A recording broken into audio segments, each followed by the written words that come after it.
नमस्कार दोस्तों, शुभम क्लासेस में आप सभी का मैं पुनः स्वागत करता हूं। मैं सुधीर सर।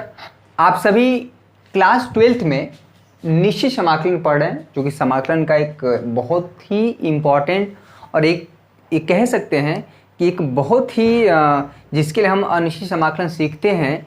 अनिश्चित समाकलन अभी तक हमने पढ़ा, उसका एक बहुत ज़बरदस्त यूज़ है निश्चित समाकलन में। बहुत बच्चे परेशान हैं। आज हम 7.9 पूरा ख़त्म हो चुका है। आज हम 7.10 एक्सरसाइज सॉल्व करेंगे, जो कि हमारा टॉपिक है आज का। ठीक है, प्रतिस्थापन विधि द्वारा निश्चित समाकलन ज्ञात करना। देखिए, इसमें बच्चों को बहुत ज़्यादा प्रॉब्लम हो रही है। बहुत बच्चों का कमेंट आया कि सर ये समझ में नहीं आ रहा, आखिर में हो क्या रहा है। कोई क्वेश्चन कभी खंडशः समाकलन से लग रहा है, कभी प्रतिस्थापन विधि से, कभी कौन फार्मूला लग जा रहा है, कभी कौन फार्मूला। ये मुझे पता था कि ये दिक्कत होने वाली है इस एक्सरसाइज में, क्योंकि इसमें निश्चित समाकलन में ख़ास बात ये है कि आप जब तक अनिश्चित समाकलन, देखिए निश्चित समाकलन उसी बच्चे को समझ में आएगा जिसे प्रतिस्थापन विधि द्वारा अनिश्चित समाकलन आंशिक भिन्न में वियोजित करके जो हमने समाकलन किया था खंडशः समाकलन विधि द्वारा, और कुछ विशिष्ट प्रकार के भी समाकलन जो किए थे, वो हमने जब आपको बारी बारी से इसीलिए कराया जाता है ताकि चीज़ें क्लियर हो जाए। 7.10 यानी कि 7 यहाँ पे 10 और 7.11 भी जो एक्सरसाइज है वो हमारा ये निश्चित समाकलन का ही है।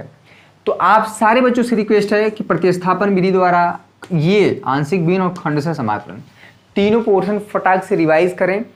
रिवाइज करने का सबसे बेस्ट तरीका आपको है कि आपको पूरा क्वेश्चन नहीं लगाना है, सिर्फ एग्जाम्पल के एक दो क्वेश्चन करिए कि आखिर में याद आए कि अरे प्रतिस्थापन विधि में करते क्या थे, आंशिक भिन्न में करते क्या थे।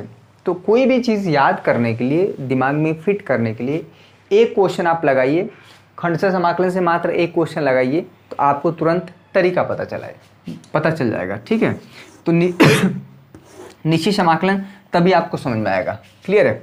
आइए, प्रतिस्थापन विधि द्वारा आप इससे परिचित हैं, लेकिन इसका निश्चित समाकलन में कैसे यूज हो रहा है, क्लियर है। आज का लाइक देखिए 300 से पार लाइक जा नहीं रहा है, तो थोड़ा सा बड़ी हमें निराशा हो रही है, लेकिन खैर कोई बात नहीं। आज फिर हम टारगेट रखते हैं 300 लाइक। जिस दिन पहुंचेगा उस दिन आपको 5 सबसे ज़बरदस्त क्वेश्चन हम कराएंगे। उस दिन देखिए, एक चीज़ है कि आप इस प्रश्नावली में 10 क्वेश्चन है, देखिएगा 10 क्वेश्चन है। अब 5 क्वेश्चन आज कराएंगे और 5 क्वेश्चन कल, क्योंकि इसमें हो रही है बड़ी ज़्यादा समस्या। तो 5 क्वेश्चन को बहुत अच्छे से डिस्कस करेंगे और 5 क्वेश्चन को भी बहुत अच्छे से डिस्कस करेंगे। अगर एक ही दिन हम करेंगे तो काफ़ी प्रॉब्लम हो जाएगी। तो आइए हम क्वेश्चन नंबर पहला करते हैं प्रतिस्थापन विधि में। हालांकि 7.9 में भी आप इस तरह का क्वेश्चन कर चुके हैं। ठीक है, एक समाकलन हमें करना है x/x² + 1 × dx 0 से 1 में। अगर ये क्वेश्चन 0 से 1 नहीं होता तो ये अनिश्चित समाकलन का क्वेश्चन होता है। एक बार हम ऑडियो वीडियो देख लेते हैं, अच्छा आ रहा है कि नहीं, उसके बाद हम प्रारंभ करते हैं। चलिए, बहुत बढ़िया, सब कुछ क्लियर दिख रहा है। ठीक है, तो आज का टॉपिक भी पता चल गया कि हमें क्या करना है। आप ये चीज़ ऊपर इसलिए लिख दिया जाता है ताकि आपको पता चले कि आज हमें पढ़ना क्या है। क्लियर है। बहुत बच्चों को तो यही नहीं समझ में आता कि आज हम पढ़ लिए और पढ़ें क्या। ठीक है, देखिए इसमें क्या होता है कि हमको पता है कि प्रतिस्थापन विधि में जो t मानते हैं कि x² + 1 को जब t मानते हैं, अवकलन करते हैं 2x, यहाँ पे पड़ा होता है। देखिएगा, इसमें माना सिर्फ x² को ही नहीं, x² + 1 को पूरा माना जाएगा t। इसे क्या मानते हैं, स्टार इक्वेशन। क्लियर है। इस तरह का क्वेश्चन किया गया है अनिश्चित समाकलन में। इसका अवकलन करेंगे, ये 2x 1 का 0, ये हो जाएगा dt/dx। इधर लाइए, ये 2x dx = यहाँ पे हो जाएगा dt। ठीक है, x dx। देखिए यहाँ पे क्या होगा, ये जो x dx है इसी को हटाना है। x dx यहाँ पे 2 मल्टीप्लाई है, तो इसको इधर भेज दीजिए, तो 1/2 dt से। क्लियर है। x dx हटेगा 1/2 dt से, x² + 1 हट जाएगा t से, तो लिमिट हमारा फंक्शन ही कन्वर्ट हो गया दूसरे वेरिएबल में। ठीक है, तो यही हमारा जो प्रतिस्थापन विधि का काम है। लिमिट अभी मत रखिएगा, ये हो जाएगा 1/t और x × dx हमारा हो जाएगा 1/2 dt से। अब लिमिट देखिएगा, लिमिट क्योंकि इसी से सारा काम होगा, इसीलिए हम इसको स्टार इक्वेशन दिए है। क्लियर है। x की वैल्यू जीरो रखिए तो 0 + 1, 0 का स्क्वायर 0 होगा, तो टी की वैल्यू क्या आएगी 1। एक्स की वैल्यू 1 रखिए तो 1 का स्क्वायर 1 + 1, तो टी = 2 हो जाएगा। ठीक है, क्लियर है। अब जो है 1/2 मल्टीप्लाई में है, कांस्टेंट है, बाहर हो जाएगा, इसको बाहर करिए, और जो हमारा लिमिट हुई वो हो गई 1 से 2 तक, और 1/t dt। अब बताइए इसको कितना आसान हो गया क्वेश्चन, कितना आसान हो गया ये क्वेश्चन प्रतिस्थापन विधि में कन्वर्ट करने से। ये तो 1/2 कुछ नहीं करना है इसको, क्लियर है। इसको देख लीजिए, यहाँ पे देख लीजिए 1/2 ये हो जाएगा log t, परिचित है इससे, और यहाँ पे हो जाएगा 1 से लेके 2 तक। इसमें है क्या भाई, यहाँ पे 1/2, ठीक है, अपर लिमिट रख दीजिए यहाँ पे log 2 माइनस लगा के लोअर लिमिट t की जगह 1। देखिए इसमें आपको वापस t की जगह x नहीं रखना है, क्लियर है। यहीं पे हमारा काम, इसको फंक्शन को ही हम कन्वर्ट कर दिए दूसरे वेरिएबल में, तो लिमिट भी कन्वर्ट हो गया, हमारा काम यहीं से हो जाएगा। ठीक है, 1/2 यहाँ पे log 2, log 1 की वैल्यू क्या होती है 0, log 1 की वैल्यू किसी भी बेस पे 0। सिर्फ 5 मोस्ट इंपॉर्टेंट क्वेश्चन करेंगे। अब देखिए 1/2 यहाँ पे हो गया log 2, अगर यहाँ पे आंसर छोड़ देते हैं तो ये भी सही है। जो एक log की प्रॉपर्टी है कि log 2, ये 1/2 आ गया है तो निश्चित रूप से इसके पावर में रहा होगा 1/2 के, ठीक है। तो यहाँ पे ये हो जाएगा 2 के पावर 1/2 का मतलब होता है √2, ये भी एक आंसर होगा log √2। पहला हमारा आंसर आ गया, ठीक है, log √2, क्लियर है। यहाँ पे कोई दिक्कत नहीं, बिल्कुल सही है। log √2 या 1/2 log 2, इसको नोट करिए, आप आंसर मिला लीजिए एक बार, देखते हैं क्या है इसका। आपके बुक में यही आंसर दिया हुआ है, ठीक है, यहीं पर रोक सकते हैं या आप कहीं कहीं पे ये भी आंसर हो सकता है। क्लियर हो गया। ये रहा क्वेश्चन नंबर 1। आंसर भी अब हम लाके रहेंगे, क्योंकि बहुत बच्चों का कमेंट था कि सर आंसर आप नहीं आता। देखिए एक हमने क्वेश्चन सॉल्व किया था, उसका आंसर हमारा आया था e⁵ - e⁴। अब बुक में जो आंसर है यहाँ पे e⁴ कॉमन ले लिया है, यहाँ पे हो गया e-1। अरे ये चीज़ और ये चीज़ तो सेम है ना, कॉमन तो ले लिया गया है e⁴ केवल, ठीक है। तो बहुत बच्चों को लगता है एक गलत हो गया है, ऐसा बिल्कुल भी नहीं है। क्वेश्चन नंबर 2 आपके बोर्ड पे, और वीडियो को फटाफट लाइक करिए जितने बच्चे देख रहे हैं, फटाफट तुरंत। देखिए क्वेश्चन नंबर 2 आपके बोर्ड पे दिख रहा है, बहुत ज़बरदस्त क्वेश्चन है, बहुत ज़्यादा ही इंपॉर्टेंट क्वेश्चन है। सिर्फ 5 क्वेश्चन करेंगे, लेकिन सिलेक्टेड इसको ट्रिपल स्टार क्वेश्चन कर दीजिए, बहुत ज़्यादा इंपॉर्टेंट है, इसको नोट कर लीजिए। क्वेश्चन को एग्ज़ाम के लिए, एग्जामिनेशन पॉइंट ऑफ व्यू यानी कि 2021 के लिए ये क्वेश्चन बहुत इंपॉर्टेंट है। मेरा किसी न किसी सेट में ज़रूर मिलेगा, ये मेरा दावा है, बहुत इंपॉर्टेंट क्वेश्चन है। क्लियर है। फटाफट लाइक करते जाइए, वीडियो को देखते जाइए, पूरा देखिए, तभी मज़ा आएगा, तभी समझ में आएगा। अदरवाइज देखिए इसमें होता क्या है कि sin phi × cos यहाँ पे पावर 5 है। देखिए होगा क्या, सबको पूरा कन्वर्ट कर देते हैं, यहाँ पे 0 से π/2 है, ठीक है। ये √sin phi रहने दीजिएगा, देखिए इससे कोई दिक्कत नहीं है।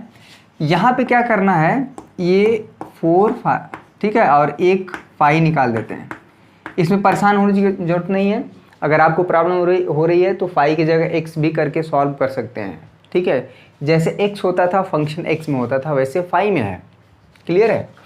सिर्फ 5 क्वेश्चन धैर्य के साथ सॉल्व करेंगे। बहुत कन्फ्यूजन हो रहा है बच्चों को, बहुत परेशान है कि इसमें हो क्या रहा है।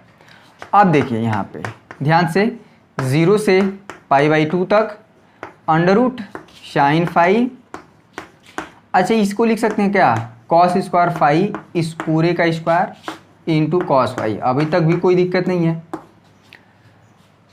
ये वही चीज़ लिखा है।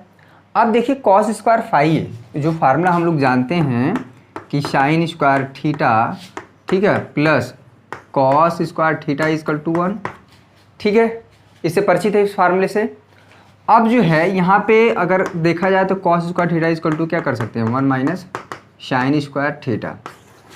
ये जो cos² यहाँ पे ये जो है, ये जो cos² थीटा लग रहा है, इसके फाई है तो थीटा की जगह फाई कर देंगे। 0 से π/2 तक लिमिट उसी तरह रहेगी, अपर लिमिट लोअर लिमिट, ये हो जाएगा 1 माइनस साइन स्क्वायर फाई पूरे के स्क्वायर इंटू कॉस फाई, ठीक है, cos phi d phi. Clear है? जैसे डी एक्स होता था वैसे डी फाई है।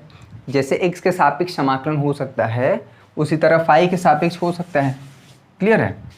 अब देखिए ये क्वेश्चन हो गया बहुत आसान, इसको स्टार नहीं, इसको इक्वेशन नंबर 1 दीजिए। अब इक्वेशन 1 में साइन फाई की जगह आप टी मान लीजिए, ये टी से हटेगा, ये टी से हटेगा, अच्छा साइन फाई यानी कि देखिए क्या करेंगे इसमें, देखिएगा माना ये हमारा काम हो गया, ये तुरंत साइन फाई इक्वल टू इसको टी मान लीजिए, स्टार इक्वेशन। क्लियर है? प्रतिस्थापन विधि यूज हो रहा है। प्रतिस्थापन विधि में एक चीज़ ध्यान रखना है कि फंक्शन तो हम कन्वर्ट करते ही दूसरे वेरिएबल में, लिमिट भी चेंज होता है, लिमिट भी चेंज होता है। ये बच्चे नहीं करते हैं, यही बहुत ज़्यादा गलती करते हैं। क्वेश्चन बहुत ज़्यादा इंपॉर्टेंट है, 2021 के लिए बहुत ज़्यादा इंपॉर्टेंट क्वेश्चन है। अब देखिए छोटा छोटा क्वेश्चन हम करेंगे, मतलब 5-5 करेंगे तो ताकि क्लियर हो जाए। निश्चित समाकलन बहुत ज़्यादा इंपॉर्टेंट है। इसका अवकलन करेंगे टी के सापेक्ष, ये क्या हो जाएगा कॉस फाई, यहाँ पे कॉस फाई, अरे डी फाई, टी के सापेक्ष नहीं फाई के सापेक्ष, यहाँ पे हो जाएगा डी टी। कैसे हुआ है एक बार देखिएगा, जो साइन फाई इक्वल टू यहाँ पे टी है ना, तो ये होता है डी फाई, ठीक है, साइन फाई, और इसका टी का जो है फाई के सापेक्ष करेंगे तो यही तो होगा, ये क्या होगा कॉस फाई, ठीक है, डी फाई इधर चिपका देंगे तो ये हो जाएगा हमारा डी टी।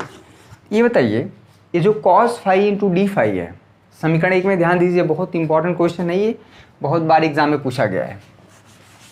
सिर्फ 5 क्वेश्चन लगाना है, धैर्य के साथ सारे कॉन्सेप्ट क्लियर हो जाएंगे। Cos phi into d phi, cos phi into d phi यहाँ पे दिख रहा है, ये हट जाएगा डी टी से, साइन फाई हटेगा टी से, यहाँ पे साइन फाई है टी से हटेगा। अब देखिएगा अब हमारा जो फंक्शन कन्वर्ट हो गया, लिमिट भी चेंज होगा, अभी ये हो जाएगा अंडर रूट टी, यहाँ पे 1 माइनस टी, साइन फाई की जगह t square into t square, cos phi d phi हमारा हट गया है डी टी से। क्लियर है? इसमें कोई डाउट नहीं। अब जो है फंक्शन तो हमारा कन्वर्ट हो गया एक वेरिएबल टी में, लेकिन लिमिट हमारा 0 से π/2 नहीं रहेगा। लिमिट कैसे चेंज होगा देखिए, एक्चुअली में फाई होता है ना, फाई इक्वल टू 0 से लेके फाई इक्वल टू π/2 तक। इसी में जो स्टार इक्वेशन है, फाई यानी कि साइन 0, फाई की वैल्यू यहाँ पे 0 रखेंगे तो साइन 0 की वैल्यू 0, तो साइन 0 इक्वल टू टी या टी इक्वल टू 0, तो लिमिट हमारी आ गई।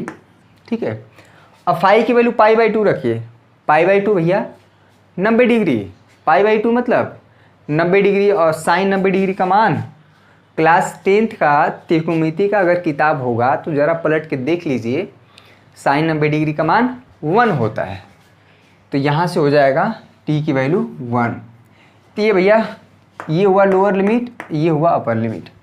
बहुत आसान हो गया क्वेश्चन, देखिएगा ये हो गया 0 से 1, ठीक है, अंडर रूट टी का मतलब है टी के पावर 1/2, इसको ओपन कर दीजिए, ए माइनस बी का whole square, A square plus B square minus 2ab, यानी कि ये चीज़ हो जाएगा। ठीक है, आई इक्वल टू यहाँ से 0 से 1, इसको मल्टीप्लाई कर दीजिए, टी के पावर 1/2, टी के पावर यहाँ पे देखिए 4 इंटू टी के power 1/2 minus 2 T square T के पावर 1/2। ठीक है, ये तो बहुत आसान हो गया, बहुत ज़्यादा आसान क्वेश्चन हो गया, इसका समाकलन करना बहुत आसान है। देखिएगा मेरा काम हो गया। अब देखिए यहाँ पे 0 से 1, 0 से 1, टी के पावर 1/2 है, चलिए ये टी के पावर 1/2 रहने दीजिए, ये बेस बराबर होता है, पावर ऐड हो जाता है, 4 दूना के 8, 9/2। ठीक है, ये कट जाएगा, 2t आ जाएगा इंटू डी टी। अब इसका समाकलन अलग, इसका समाकलन अलग। 1 मिनट, क्या हो रहा है, टी के पावर 1/2 ये है ना, प्लस टी है, ए प्लस टी है, टी के power 9/2 plus 2t into D T, ये चीज़ हमारा आ रहा है। समाकलन हमारा क्या है, 0 से 1 है, ठीक है। ये हमारा हो गया फंक्शन। अब इसका समाकलन कर दीजिए।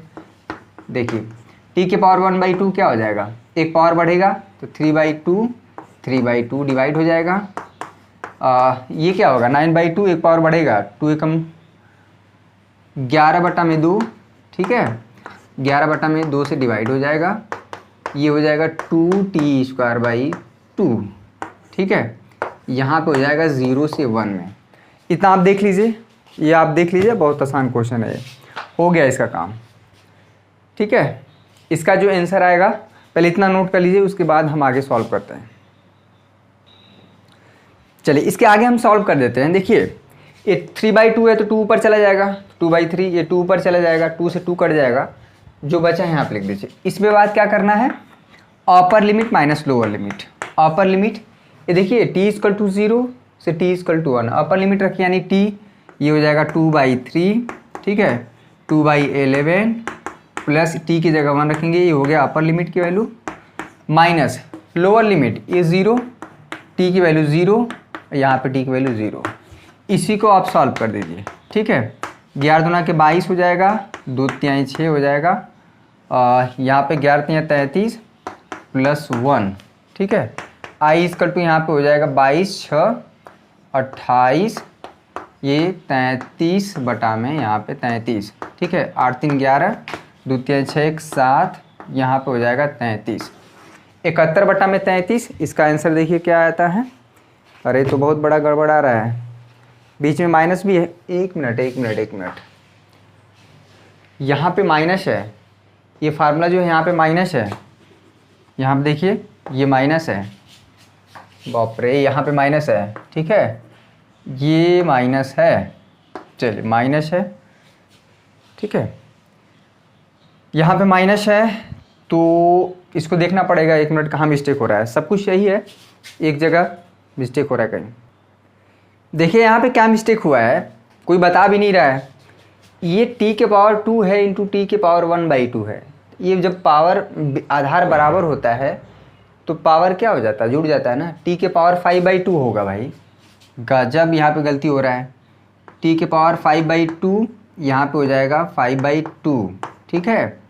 यहाँ पे 2 ऊपर जाएगा तो यहाँ पे हो जाएगा 4, यहाँ पे हो जाएगा 5, t के पावर यहाँ पे हो जाएगा 5/2, ठीक है। अब जाके इसका समाकलन सही से होगा। ये तो सही है, ये भी टर्म सही है।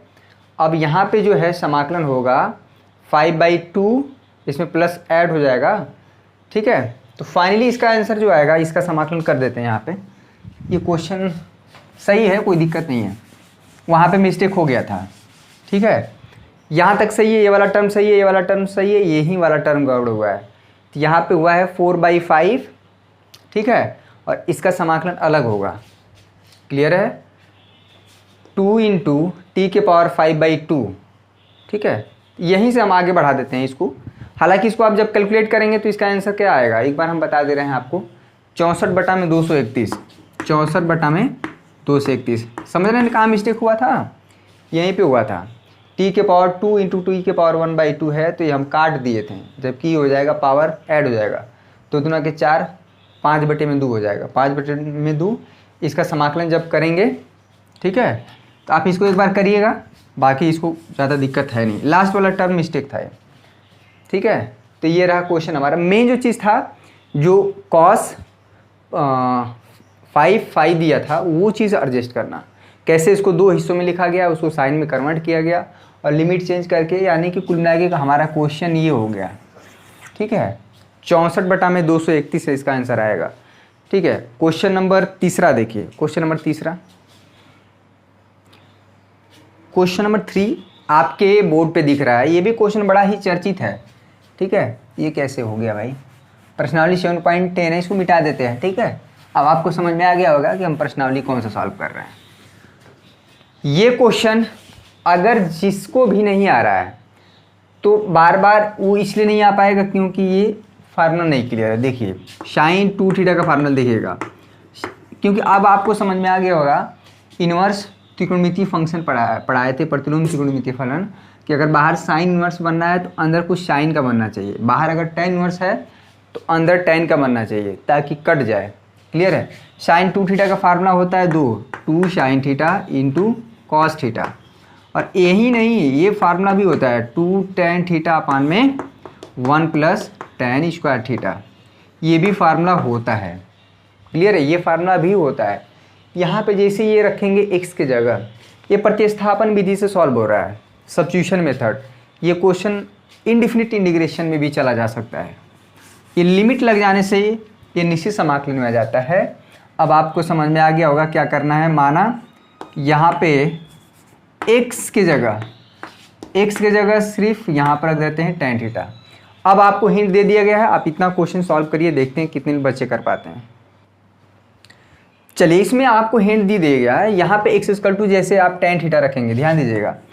अब आपको पता है कि इसका, ठीक है, x की जगह यहाँ पे देखिए होगा क्या, लिमिट तो यहाँ पे 0 से 1 था तो लिमिट भी चेंज होगा। यहाँ पे साइन इनवर्स देखिएगा 2x की जगह tan थीटा, बहुत बढ़िया, अपान में 1 प्लस यहाँ पे हो जाएगा tan स्क्वायर थीटा। और सबसे ख़ास बात यह है कि dx भी हटेगा, तो यहाँ पे हमारा, ठीक है, x की जगह आपने tan थीटा रखा है तो अवकलन होगा किसके सापेक्ष, थीटा के सापेक्ष आप कर सकते हैं। क्लियर है, इसको आप करिए फटाफट। जैसे आप इतना काम करेंगे वैसे आपका जो है क्वेश्चन सॉल्व हो जाएगा। ठीक है, चलिए इसको फटाफट करिए, इसको तुरंत करिए, देखते हैं कितने बच्चे कर पाते हैं। हिंट दे दिया गया है, देखते हैं कितने बच्चे कर पाते हैं। बहुत इंपॉर्टेंट क्वेश्चन है ये। चलिए आप कोशिश कर चुके होंगे, अब हम बताते हैं। देखिए ये चीज़ तो हो गया। अब ये जो फंक्शन हमारा x equal to tan theta है, इसका देखिए क्या होगा थीटा के सापेक्ष, तो dx by d theta, tan theta का अवकलन कितना हो जाएगा सेक स्क्वायर थीटा। ठीक है, यहाँ पे dx क्या हो जाएगा sec square theta into d theta. देखिएगा जो dx हटेगा वो sec square theta into d theta से। ठीक है, और ये जो है हमारा हो गया, यहाँ पे हटाइए sec square theta into d theta से। क्लियर है, यहाँ पे 2 tan थीटा अपान में 1 प्लस tan स्क्वायर थीटा, ये फार्मूला है साइन 2 थीटा का। ठीक है, और लिमिट भी चेंज होगी जब x की वैल्यू 0 है, यहाँ पे x की वैल्यू 0 है तो tan थीटा इक्वल टू 0, तो यहाँ पे हो जाएगा ये 0। यहाँ पे x की वैल्यू 1 है, देखिए x की वैल्यू 1 है तो यहाँ पे हो जाएगा tan थीटा, तो ये कितने में 1 होता है π/4 यानी 45 डिग्री का मान, तो यहाँ पे हो जाएगा tan थीटा। ठीक है, ये कट जाएगा। क्लियर है, देखिए बहुत बच्चों के यहीं पे मिस्टेक होता है, लिमिट चेंज नहीं करते हैं, 0 से 1 0 से 1 0 से 1 लेके चलते रहते हैं और लास्ट में बहुत बढ़िया एक आंसर आता है जो कि गलत आता है। आंसर ज़रूर आएगा लेकिन आपका गलत आएगा, लिमिट चेंज हो जाएगी। ठीक है, और यहाँ पे हो गया 0 से π/4, चलने दीजिए, ये साइन इनवर्स, ये हो गया साइन 2 थीटा, इधर क्या हो गया sec square theta into d theta. अब ये क्या हुआ कट गया, तो बचा क्या उसको लिख लीजिए, यहाँ पे हो जाएगा 0 से π/4 ना, 2 हमारा यहाँ पे बच जाएगा 2 थीटा, यहाँ पे हो जाएगा sec square theta into d theta. 2 हमारा बाहर निकाल दीजिए। अब ये जो क्वेश्चन, अब ये इंटीग्रेशन बाय पार्ट खंडशः समाकलन में चला गया, ये भी क्वेश्चन बहुत इंपॉर्टेंट है। ठीक है, स्टार क्वेश्चन डाल लीजिएगा, स्टार। ठीक है, इंटीग्रेशन बाय पार्ट में चला गया है। इंटीग्रेशन बाय ये पार्ट में आइलेट रूल लगेगा, ILATE। इसमें इनवर्स फंक्शन है नहीं, लॉग फंक्शन है नहीं, अलजेब्राइक फंक्शन है और ट्रिग्नोमेट्रिक फंक्शन है। थीटा अलजेब्राइक फंक्शन है और ये हमारा ट्रिग्नोमेट्रिक फंक्शन है। आइलेट रूल खंडशः समाकलन जाके पन्ना पलट के देखिए, बहुत अच्छे से पढ़ाए हुए हैं। ठीक है, ये हमारा फर्स्ट फंक्शन होगा और ये क्या हो जाएगा सेकेंड फंक्शन। अब इसी में सारा काम है। अब जब function first into second function के रूप में होता है, मल्टीप्लाई के रूप में होता है, तो उसका कैसे समाकलन होता है वो रूल भी हम आपको तुरंत यहाँ पे लिख दे रहे हैं। ठीक है, ये थोड़ा मिक्स है, ये थोड़ा मिक्स है, तभी आपको देखिए क्या होता है, रूल क्या होता है u इंटू भी। ठीक है, मान लीजिए dx है, तो जो अगर यहाँ पे फर्स्ट फंक्शन है इंटू सेकेंड फंक्शन है। चलिए इसको इतना ट्राई करिए, फिर से हम देखते हैं, अभी फटाफट ट्राई करिए। चलिए ये रूल आपको बता देते हैं। तो होता क्या है कि अगर ये फर्स्ट फंक्शन है तो फर्स्ट फंक्शन जो कहते हूँ सेकेंड फंक्शन का समाकलन, यानी कि यहाँ पे v इंटू डी एक्स, यहाँ पर माइनस लग जाता है। पहले फंक्शन का अवकलन यानी कि D you by d x into यहाँ पर जो सेकेंड फंक्शन का समाकलन हुआ है यहाँ पे भी वही होगा समाकलन, फिर जो भी कुछ आएगा इन दोनों को मल्टीप्लाई करके फिर से x के सापेक्ष समाकलन होता है। अगर आपको ये रूल रिमाइंड हो गया हो, याद हो गया हो, तो इसी पे इस क्वेश्चन लगेगा। क्लियर है? आइए इस क्वेश्चन को सॉल्व कर देते हैं। बहुत बढ़िया आंसर आएगा इसका। इसका आंसर जो आता है मैं बता दूं π/2 minus log 2, π/2 minus log 2 answer लाना है। क्लियर है? चलिए यहाँ से हम पूरा मिटा देते हैं इसको। आप अपनी कॉपी में आगे सॉल्व करिएगा, बहुत इंपॉर्टेंट क्वेश्चन है ये। ठीक है, 2 यहाँ पे रहने दीजिए। फर्स्ट फंक्शन जो कहते हैं इसको रहने दीजिए। थीटा के सापेक्ष हो रहा है समाकलन, क्योंकि यहाँ पे डी थीटा है। अगर डी एक्स होता तो एक्स के सापेक्ष समाकलन। सेक स्क्वायर थीटा का जो समाकलन होगा टेन थीटा होगा। ठीक है, यहाँ पे हो गया टेन थीटा माइनस थीटा के सापेक्ष अवकलन जो है, जैसे एक्स का एक्स के सापेक्ष अवकलन 1 होता है।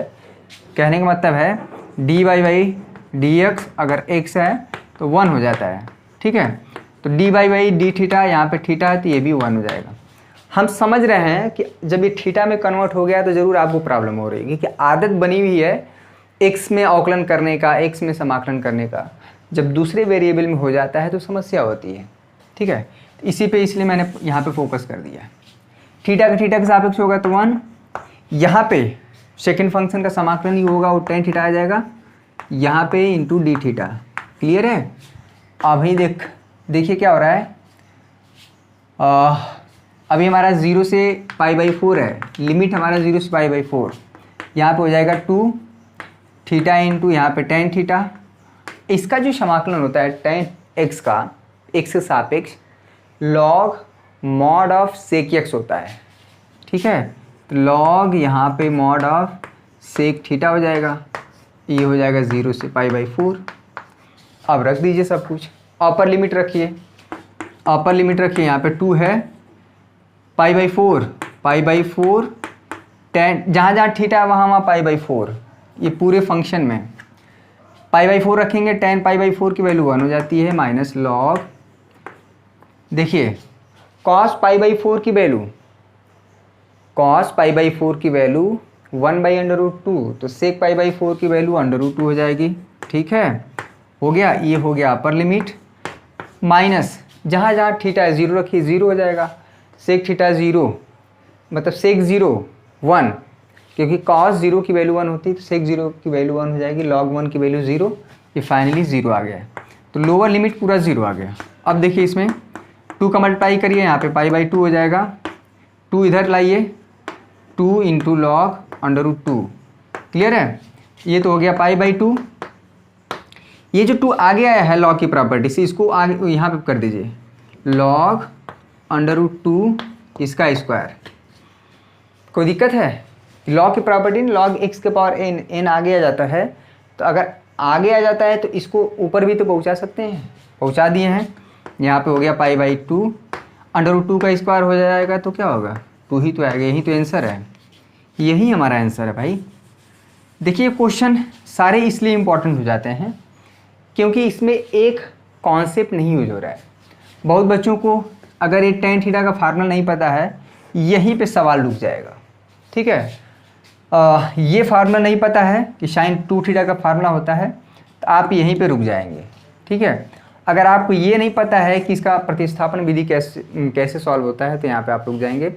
खंडशः समाकलन यानी कि इंटीग्रेशन बाय पार्ट, यानी कि फंक्शन जब फर्स्ट इंटू सेकेंड के रूप में होता है, जब आपको ये नहीं पता है आप यहीं पे रुक जाएंगे। इसलिए क्वेश्चन इंपॉर्टेंट है बहुत कठिन नहीं, लेकिन इसमें चीज़ें बहुत ज़्यादा हैं, छोटी छोटी चीज़ें इन्वॉल्व हो रही हैं, इसलिए क्वेश्चन इंपॉर्टेंट हो गया। न केवल कि त्रिकोणमिति का है, ठीक ना, इसमें यहाँ पे ये चीज़ हो गया।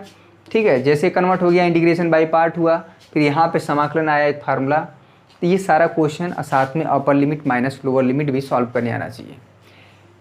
तो बहुत ज़्यादा तो क्वेश्चन हम लेके नहीं चलेंगे, ताकि आपको सिलेक्टेड क्वेश्चन ही करें लेकिन समझ में आए। भले इसमें 10 क्वेश्चन है, आई होप ये 3 क्वेश्चन समझ में आया होगा। एक क्वेश्चन और हम आपको लेते हैं, देखिए क्वेश्चन नंबर 4 थोड़ा सा बड़ा है।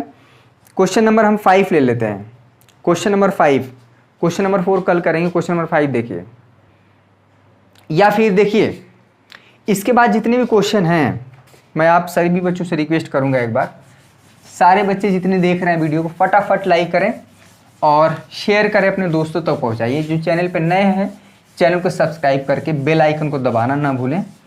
जो रेड कलर का दिख रहा है उसे दबाना, वो सब्सक्राइब हो जाएगा। बगल में घंटी है, उसको आपको नोटिफिकेशन के लिए, क्या भैया 7:45 पे शाम को आपको प्रतिदिन मैथ की क्लास 12th क्लास में मिल जाएगी। आपको 15 नवंबर को सिलेबस पूरा कवर हो जाएगा। 15 नवंबर को आपको सिलेबस खत्म हो जाएगा। सिलेबस की चिंता नहीं करना है, वो मेरे हाथ में है। अभी 5-5 क्वेश्चन कराने, कभी 50 क्वेश्चन भी सॉल्व कर सकते हैं, इतनी हमारे में कैपेबिलिटी है। लेकिन हम चाहते हैं कि आपको समझते हुए करें। देखिए इसमें क्वेश्चन नंबर 4 से लेके 10 तक आई होप अब आपको समझ में आ गया। इसके बाद सारे क्वेश्चन बहुत आसान है। तो पहले आपका जो काम है होमवर्क कि खंडशः समाकलन, प्रतिस्थापन विधि, आंशिक भिन्न में वियोजित करके जितना भी अनिश्चित समाकलन किए हैं ऑल फार्मूला, ठीक है, पहले आप रिवाइज करिए, तभी आपको निश्चित समाकलन हो पाएगा। ठीक है, ऑल फार्मूला रिवाइज करिए और साथ में ऑल फार्मूला के साथ जितने भी सारे एग्जाम्पल हैं, एग्जाम्पल क्वेश्चन करेंगे, तब आपको समझ में आएगा। तब ये जो है निश्चित समाकलन का सवाल आप हल कर पाएंगे। ठीक ना। तो ये जो है सिर्फ हमारे करने से नहीं होगा। निश्चित समाकलन में हमने बहुत ज़्यादा समय लिया, इसलिए क्योंकि इसका इंपॉर्टेंट हमें पता था कि आगे बहुत ज़्यादा यूज होने वाला है। इसलिए मैंने डाउट सेशन भी लिया, ताकि जो भी आपको डाउट हो वो भी क्लियर हो जाए। और साथ में क्वेश्चन की प्रैक्टिस तो लगभग बहुत ज़्यादा किया गया। ठीक है, तो कल हम लोग क्वेश्चन नंबर 4 से 10 करेंगे। एक एक्सरसाइज में भले 2 दिन ले रहे हैं, लेकिन थोड़ा समय लेके करेंगे, क्योंकि थोड़ा सा कठिन है ये। ठीक है, अनिश्चित समाकलन से निश्चित समाकलन थोड़ा सा डिफिकल्ट है, इसमें कई चीज़ें इन्वॉल्व हो रही हैं। ठीक है, तो आज के लिए बस इतना ही मेरे प्यारे बच्चों। कल हम मिलते हैं। क्वेश्चन नंबर 4 से लेकर 10 तक सारे क्वेश्चन सॉल्व रहेगा और बहुत ही इंपॉर्टेंट होगा कल का भी लेक्चर, क्योंकि हमें पता है कि एनसीईआरटी के जो बीच वाले हिस्से से सवाल बहुत ज़्यादा पूछे जाते हैं, एकदम बीचों बीच। क्वेश्चन नंबर 4 से लेकर 8 तक बहुत ज़्यादा इंपॉर्टेंट रहता है। शुरू का 2-3 क्वेश्चन नहीं उतना इंपॉर्टेंट होता है, वो कॉन्सेप्ट को क्लियर करने के लिए, उस एक्सरसाइज को क्लियर करने के लिए लगाना पड़ता है। ठीक है, तो आज के लिए बस इतना है मेरे प्यारे बच्चों। कल हम लोग मिलते हैं। क्वेश्चन नंबर 4 से लेकर 10 तक छोटा छोटा हिस्सा हम करेंगे, ताकि बहुत इंपॉर्टेंट है। ये जब क्लियर हो जाएगा तो उसके बाद जो भी एक्सरसाइज है, समाकलन के अनुप्रयोग, अवकल समीकरण बहुत तेज़ी से कवर होगा। ठीक है, आज के लिए बस इतना ही। बहुत बहुत धन्यवाद आप सभी का। जय हिंद, जय भारत।